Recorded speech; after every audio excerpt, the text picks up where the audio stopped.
Qual é a verdade sobre a validade dos laudos e atestados no INSS? Quanta gente não me pergunta qual é a validade do laudo, como é que é o laudo, como é que funciona tudo isso.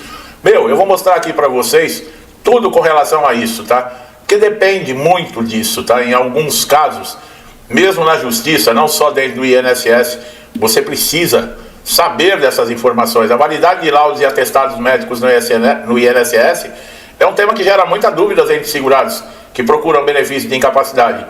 Esse cenário ele se intensificou com a digitalização de serviços, né, no INSS e a crescente exigência de documentos para concessão e manutenção de benefício. Apesar de parecer uma questão simples, há normas específicas, tá, que regem a aceitação, prazo de validade desses documentos.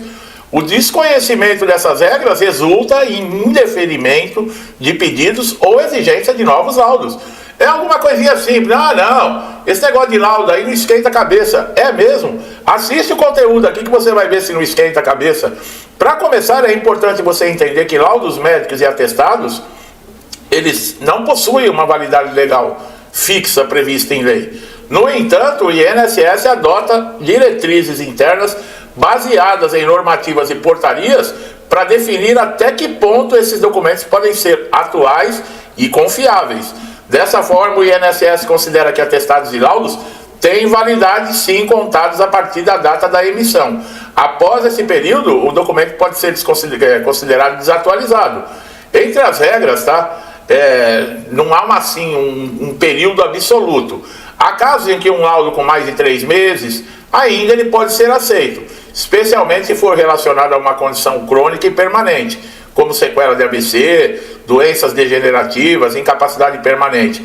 Nesses casos, o mais importante não é a data do documento, mas sim a consistência das informações e evidência de que o quadro de saúde persiste ou é irreversível.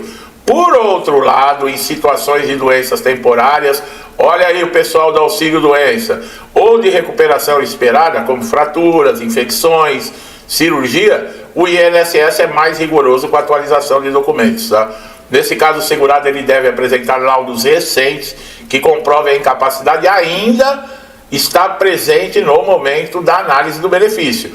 Isso deve ser um fato que o INSS precisa avaliar a atualidade das condições incapacitantes para justificar a continuidade do afastamento do trabalho, tá? Olha aí, pessoal, é algo simples? Tem muito mais aqui, tá? É fundamental você entender, lembrando de laudo particular, laudo de SUS, é fundamental você entender a diferença entre atestados e laudos. Atestado médico é um documento simples, que geralmente contém apenas uma descrição do afastamento e o tempo estimado de recuperação. Já o laudo médico ele é mais completo, ele traz o histórico clínico, exames, diagnósticos, o CID da doença e prognósticos, tá? Para análise de benefício de incapacidade, o INSS dá preferência a laudos, pois são mais técnicos e detalhados.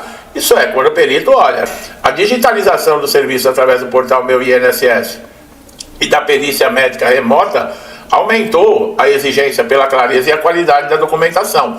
Atualmente é comum que o INSS devolva, indefira pedidos e benefícios quando os laudos não contêm informações suficientes, como identificação completa do médico, assinatura, carimbo com CRM, dados objetivos sobre a doença e a incapacidade.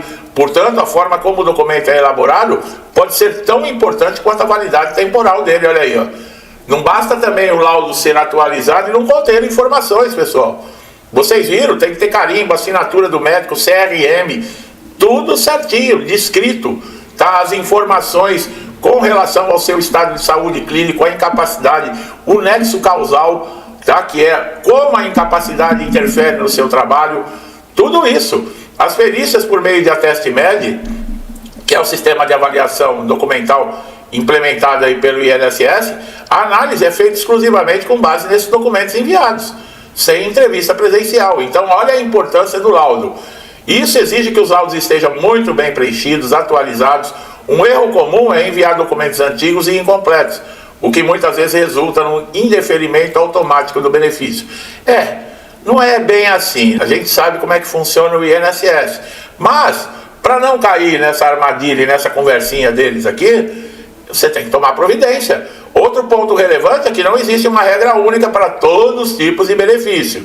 A exigência é válida, a atualização de documentos pode variar, por exemplo, entre o auxílio-doença, aposentadoria por invalidez, o BPC. Cada situação exige uma análise específica conforme a natureza da enfermidade e a condição do segurado. Importante destacar que o médico perito do INSS, ele tem autonomia para aceitar ou rejeitar laudos com base em análise técnica. Disso não precisava nem avisar, a gente sabe muito bem, né? Eles não chegam nem a olhar o laudo. Ele tem uma percepção ali que o laudo está faltando alguma coisa, ele tem a evidência. Lembra daquele desenho Thundercats? Ele tem o olho de Tandera em cima do laudo. Então ele já consegue saber antes de você entrar na sala se o laudo é bom ou não. Porque ele não olha na sua cara, ele não olha o laudo, ele não te examina, ele não conversa com você, ele não procura saber como é que está o seu estado de saúde. E depois ele coloca lá que está faltando documento, que você está curadinho, essas coisas, né? O olho de Tandera. Isso, eu também já fui criança, viu, pessoal? E apesar que o olho de Tandera é mais recente, eu já era, mas eu assistia com a garotada, desenho da hora. Quem não assistiu, assiste. Muito legal. Isso significa que mesmo que o documento esteja dentro do prazo de 90 dias, ele pode ser considerado insuficiente se não demonstrar de forma clara a existência e a extensão da incapacidade. Olha aí, ó. Por isso, sempre que possível, recomenda-se também exames complementares e relatórios de especialistas. Apesar das diretrizes do INSS, decisões judiciais muitas vezes reconhecem a validade dos laudos médicos mais antigos, quando comprovam doenças a longo prazo. Há julgamentos que reforçam que para doenças irreversíveis, a data do laudo não é mais relevante. Portanto, em caso de negativa indevida por conta de uma data de documento, o segurado pode buscar um apoio jurídico para judicializar o benefício, tá? É válido ressaltar que o acompanhamento de um médico profissional da sua confiança é essencial em todo o processo. Médicos que conhecem a exigência do INSS tendem a emitir documentos mais adequados e técnicos, reduzindo a chance de indeferimento. É comum que laudos com linguagem vaga resultem em exigência ou negativa por parte do perito. Isso eu vou ressaltar novamente, quando o perito olha a documentação, tá? Quando o perito do INSS, ele tem ética, ele é responsável, ele é digno de exercer a profissão dele, aí ele olha, ele faz a parte dele, entendeu? Outro cuidado importante é guardar cópias, pessoal, de todos os documentos enviados, tá? Manter a cronologia médica organizada, quer dizer, os documentos mais antigos para o fim e os mais recentes na frente. Não é pegar aquele calhamaço de coisa tudo misturado e jogar também na mão do perito. Ele já tem má vontade. Se você fizer isso, então aí que ele não olha mesmo. Registro de exame, internações, receitas médicas, consultas. Esse histórico é fundamental para demonstrar a continuidade da doença e fortalecer, por exemplo, pedidos de prorrogação, de concessão de benefício. A validade dos laudos e atestados para o INSS não depende apenas da data de emissão, mas também da qualidade. Olha aí, ó. Detalhamento, adequação do conteúdo, as exigências do benefício solicitado. Embora em regra geral aponte 90 dias, a análise deve ser de forma contextual, considerando o tipo de doença, situação do segurado, qualidade da documentação apresentada, o aumento de pedidos online, a redução da presença física nas agências, a qualidade dos documentos passou a ter um papel ainda mais central para o sucesso dos pedidos. Um laudo bem feito pode ser mais eficaz que uma perícia mal conduzida. Concordo, especialmente nos casos de análise documental. Por fim, deve-se entender que a burocracia, podemos chamar de burocracia do INSS, exige muita paciência da parte de todos, tá? Estratégia, informação, conhecimento, estar bem orientado com a documentação atualizada e precisa é o caminho mais seguro para você conquistar um benefício e evitar um retrabalho, que é sair correndo atrás de novo, atrás de documento, tá? Indeferimentos ou a necessidade até de processos judiciais, que o INSS odeia. Ele quer, quando dá uma negativa para você, daquelas perícias feitas nas coxas, que nem esses peritos fazem, que você volta para casa e fique chorando no sofá, fica tomando comprimido, sem dormir. Eles não querem que você vá para a justiça. Os caras são cara de pau. Eles detestam tanto a justiça, sabe por quê? Porque eles têm medo da justiça. Essa cambada de ladrão, vagabundo, sem vergonha, que roubou aí um monte de gente do INSS, aposentado, pensionista, empréstimo consignado. Bom, esses ministérios de governo, Câmara, deputados, Senado, isso aí você nem precisa falar. É o antro, né? Ali salva um ou dois, o resto tá tudo com o rabo preso lá, com os togados lá. Por isso que fica tudo quietinho. O togado fala, cala a boca, senão eu ponho o teu processo aqui na cara. Já acabou o homem. E você acreditou nele na hora de eleger, né? O cara veio, foi lá na tua vila, não, o que eu vou fazer, que eu vou arrumar.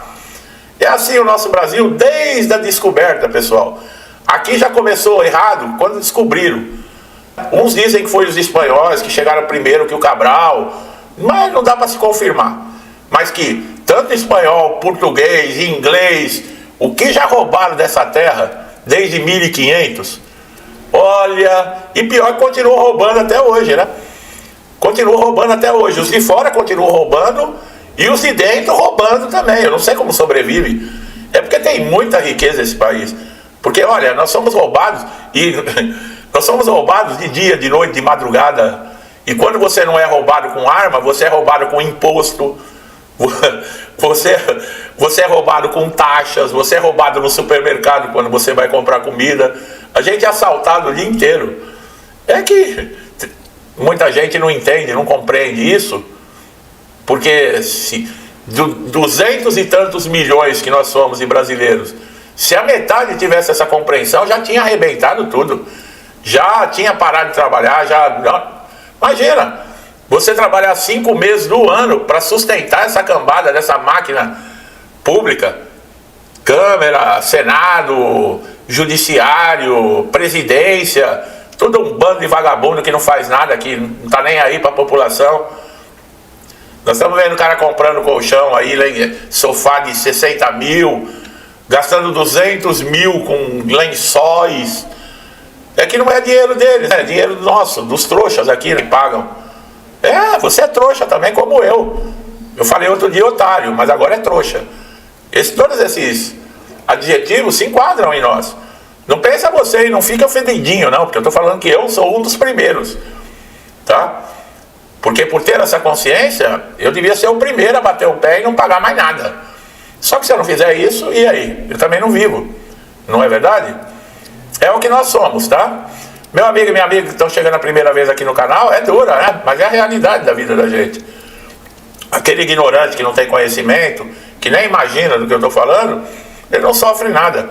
Agora, quem tem conhecimento do que está acontecendo nesse país, meu amigo e minha amiga, não deixe de se inscrever no canal, que é você que é beneficiado. Ative o sininho para todas as notificações, porque é você que vai receber vídeo, que vai ganhar com isso, tá? Eu não ganho nada com isso, não. E vocês que sempre me incentivam a estar aqui, meu muito obrigado, que Deus abençoe a casa, a vida, a família de todos vocês, tá, pessoal? Tudo que eu desejo de bom para mim e para minha família, eu lhes desejo em dobro. Deixo um forte abraço e até os próximos vídeos.